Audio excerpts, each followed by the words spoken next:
पौलुस क्या कह रहा है, मेरी बात को आप ध्यान सुनना। जब मैं वचन खोलने के लिए बोलूंगा तो आप खोलना, आपका ध्यान बस मेरी तरफ होना चाहिए।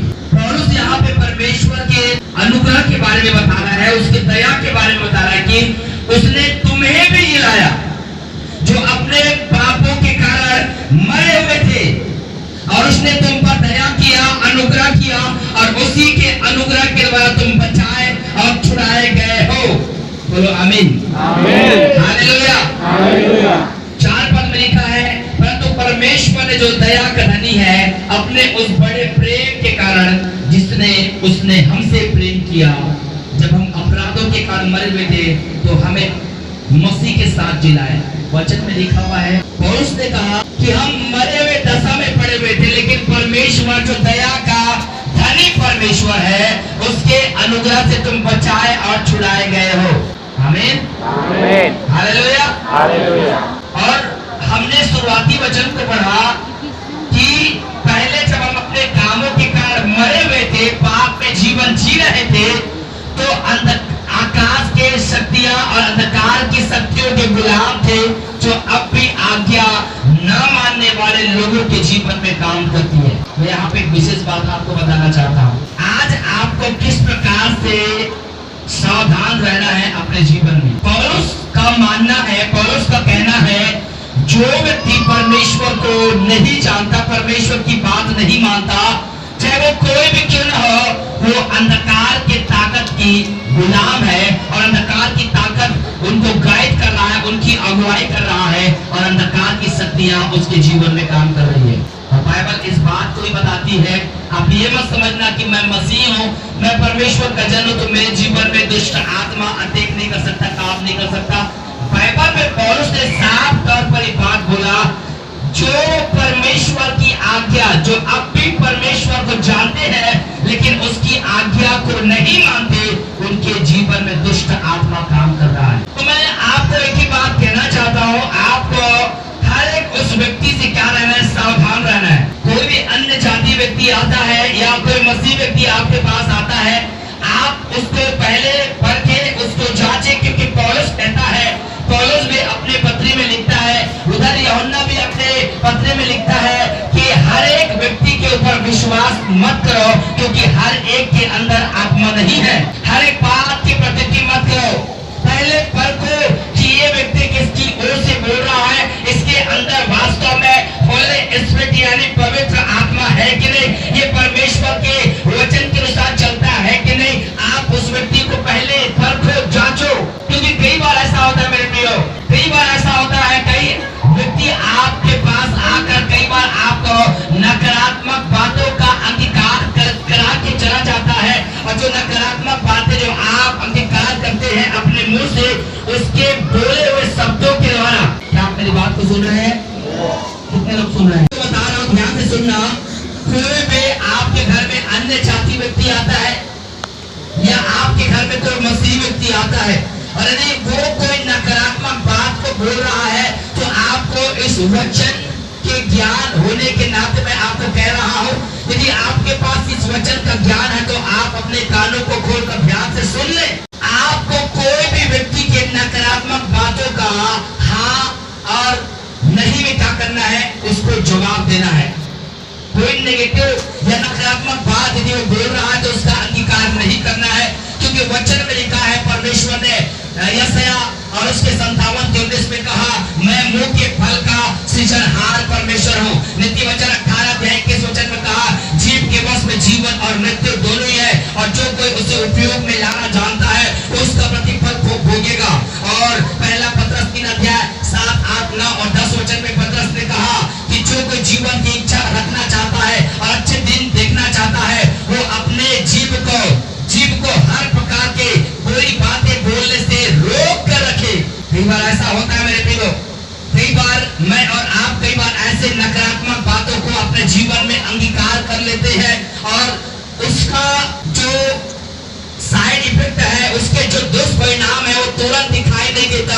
उसका दुष्परिणाम जो है कुछ दिनों और कुछ महीनों और कुछ सालों के बाद दिखाई देता है, और आपको पता नहीं चलता। बाद में जब वो प्रॉब्लम आती है, जब आप बाद में समस्या आती है, जब आप उन संकटों से घिरते हैं, तो आप सोचने पर मजबूर हो जाते हैं कि मैं तो खुदा का बंदा हूँ, मैं तो खुदा का दास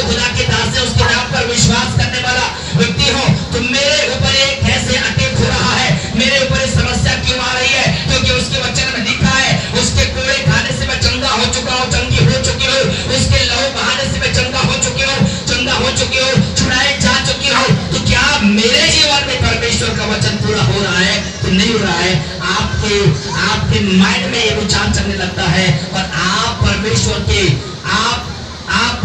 के वचनों पर क्वेश्चन मार्क लगाना शुरू करते हैं, लगाते प्रश्नवाचक चिन्ह लगाना शुरू कर देते हैं कि क्या वास्तव में परमेश्वर मेरे जीवन में काम कर रहा है। ध्यान में रखना, आपके मुंह से निकले हुए शब्दों में पावर है, सामर्थ है। समझ में आ रही है? यदि आप परमेश्वर के लोग हैं, आप किसी व्यक्ति को बोल देना तुम जा बर्बाद हो जाएगा, वो आज ही बर्बाद नहीं होगा, लेकिन आपको कुछ महीनों के बाद, कुछ दिनों के बाद आपको पता चलेगा कि आपके मुंह से जो निकला वो जो शब्द था उसके जीवन में काम करना शुरू कर दिया है। आप कोई मामूली लोग नहीं हो, मेरी बात को ध्यान सुनना।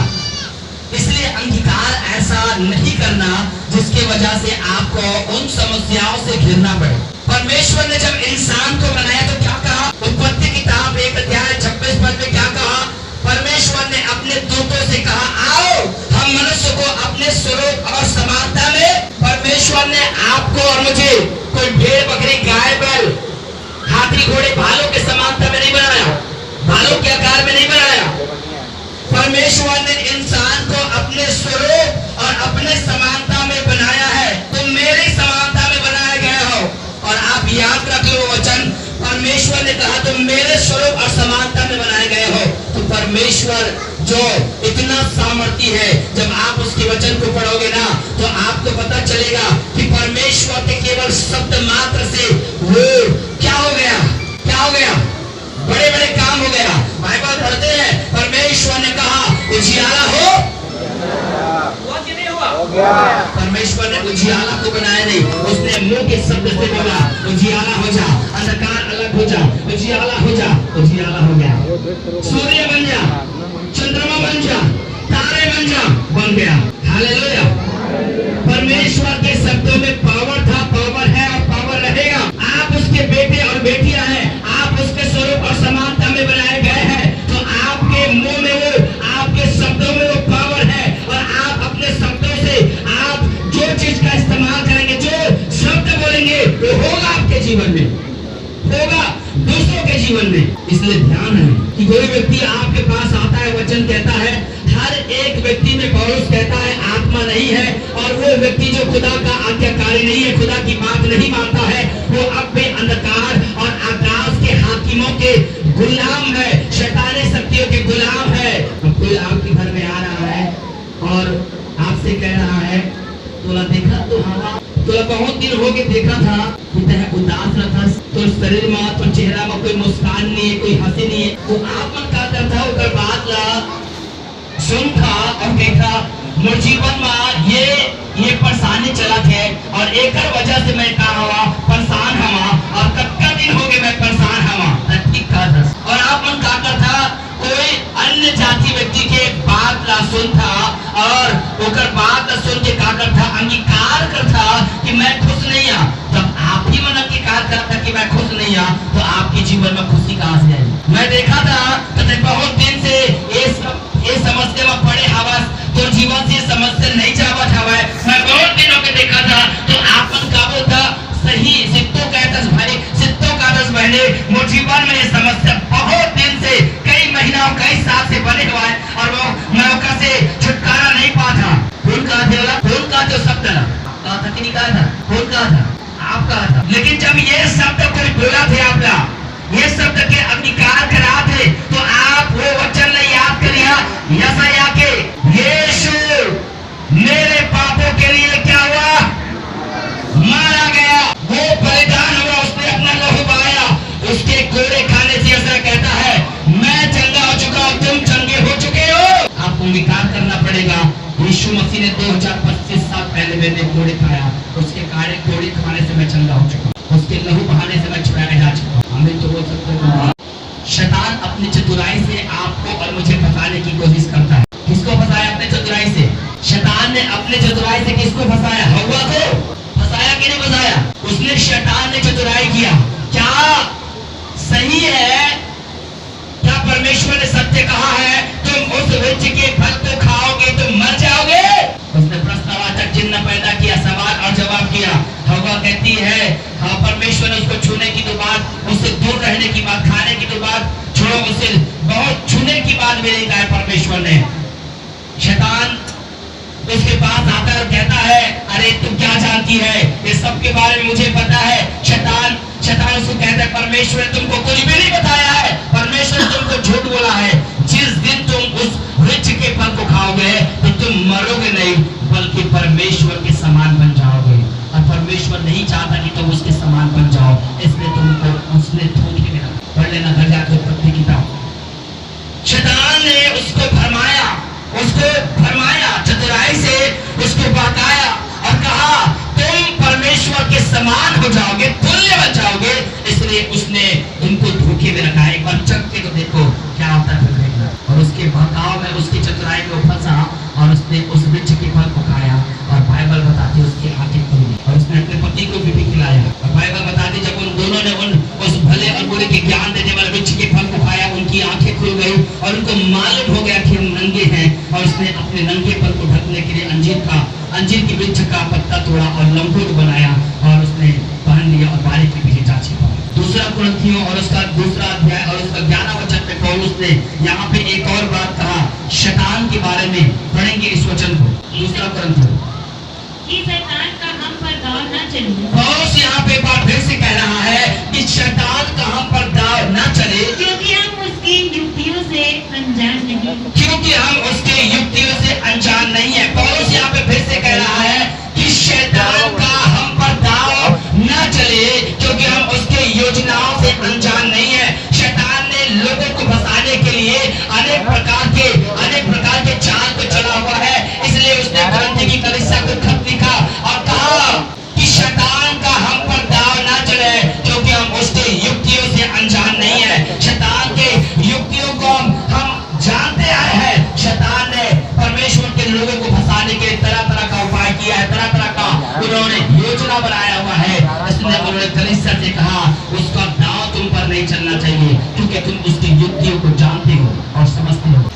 जोर से हालेलुया। आपको जानना है और उसकी युक्तियों में आपको नहीं आना है। शैतान फंसाना चाहता है व्यक्ति को, शैतान एक व्यक्ति को बर्बाद करना चाहता है। इसलिए आप कोई भी, पौलुस कहता है जो इफिसियों की पत्री मैंने पढ़ा, वो व्यक्ति जो आज्ञाकारी नहीं है, जो परमेश्वर की बात नहीं मानता और जो अन्य जाति है तो उसकी बात तो छोड़ दो, जो खुदा को भी जानता है, खुदा के पास आता है लेकिन आज्ञाकारी व्यक्ति नहीं है और नकारात्मक बातों को आपको निकाल करने के लिए बोल रहा है, नकारात्मक वर्ड अपने मुंह से आपके सामने बोल रहा है, तो नकारात्मक वर्ड को आपको अपने अंदर अंगीकार नहीं करना है, अपने जीवन में अंगीकार नहीं करना है, क्योंकि उसके बड़े दुष्परिणाम को फिर आने वाले टाइम में आपको भोगना पड़ेगा। इस बात को अंगीकार करना है। उसके लहू से मैं छुड़ाया जा चुका हूँ, छुड़ाई जा चुकी हूँ। उसके पूरे खाने से मैं चंगा हो चुका हूँ, चंगी हो चुकी हूँ। परमेश्वर के उस पूरे खाने में इतना ताकत है कि मैं पूरी तरह से छुटकारा पा चुका हूँ। आमीन। के अंगीकार में ताकत है। और आप गलत अंगीकार करोगे वो तो चाह रहा है कि आपके अंदर आए, तो गलत अंगीकार के नीचे नहीं रहना है। आप खुदा के बेटे और बेटियां हैं और खुदा के लिए आपको क्या करना है, उन्होंने जो ताकत आपको अदा की है उस ताकत का आपको इस्तेमाल करना है। मैं एक वचन आपके सामने बताना चाहूंगा। ये मेरा विषय नहीं था, जो आत्मा मुझे अगुवाई कर रही थी मैं उसको बता रहा था, लेकिन मैं आपको कुछ ऐसी बातें आपको बताना चाहता हूँ। आत्मिक सेवा के बारे में कुछ गहरी शिक्षा आपको देना चाहता हूँ। आत्मिक सेवा क्या है हमारी, आइए मेरे साथ पढ़ेंगे। समय की कमी है, थोड़ा फास्ट पढ़ने में सहायता करेंगे। रोमियो की पत्री और उसका 12 अध्याय और उसका 3 वचन से पढ़ेंगे। बाइबल सब खोलेंगे। क्या कहता है, इसलिए हे भाइयों मैं तुमसे परमेश्वर की दया स्मरण दिलाकर विनती करता हूँ। पौलुस कहता है इसलिए हे भाइयों मैं तुम्हें परमेश्वर की दया स्मरण दिलाकर कहता हूँ कि अपने शरीरों को जीवित और पवित्र और परमेश्वर को भावता हुआ बलिदान करके चढ़ाओ, और परमेश्वर को भावता हुआ बलिदान करके चढ़ाओ। यही तुम्हारी आत्मिक सेवा है। यही तुम्हारी क्या है, सेवा है। आत्मिक क्या है? पौलुस ने क्या कहा, मैं तुम्हें परमेश्वर की दया स्मरण दिलाकर तुमसे विनती करता हूँ, तुमसे कहता हूँ कि इसलिए अपने शरीर को पहला पवित्र, लिखा शरीर को जीवित और दूसरा पवित्र और तीसरा परमेश्वर को भावता हुआ बलिदान करके चढ़ाओ। यही तुम्हारी क्या है? तो शरीर को जीवित दशा में आपको कैसे चढ़ाना है? जीवित दशा में चढ़ाओ, मरे हुए दशा में मत चढ़ाओ। परमेश्वर ने जब तो आज्ञा दिया तो और उसने आज्ञा में कहा, क्या कहा? तुम अपने सारे मन, सारे प्राण, सारे बुद्धि और सारे शक्ति से अपने प्रभु परमेश्वर से प्यार करना। और दूसरी आज्ञा में कहा अपने पड़ोसी से अपने समान। तो पहली आज्ञा में 4 बातें बताया, अपने सारे मन से, अपने सारे प्राण से, अपने सारे बुद्धि से और अपने पूरे सारे शक्ति से क्या करना। वचन में लिखा पहला कहता है अपने शरीर को जीवित दशा में परमेश्वर को चढ़ाओ। मरे हुए दशा में मत चढ़ाओ, जीवित दशा में चढ़ाओ। मान लो आप आराधना कर रहे हैं, सुनो मेरी बात को ध्यान से, आपको आराधना करने के लिए कहा गया है और आपको मैं बोल रहा हूँ कि तालियां बजाओ, परमेश्वर के लिए झूमो, नाचो, खुशियां मनाओ।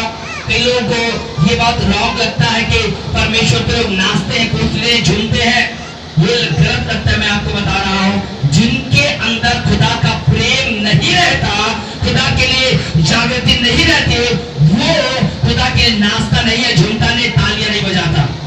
इन लोगों को लगता है कि ये बकवास की आराधना है, ये दिखावे की आराधना है। अरे बाइबल पढ़ो, बाइबल में दाऊद राजा के बारे में देखो, बाइबल में दाऊद राजा इतना नाचता था, इतना नाचता था, इतना नाचता था कि कपड़े का भी उसका आता पता नहीं रहता था। पढ़ा वचन में, दाऊद इतना झूम झूम के नाचता था, इतना खुदा की आराधना करता था, दिन में 7 बार उसकी स्तुति किया करता था। कितने बार?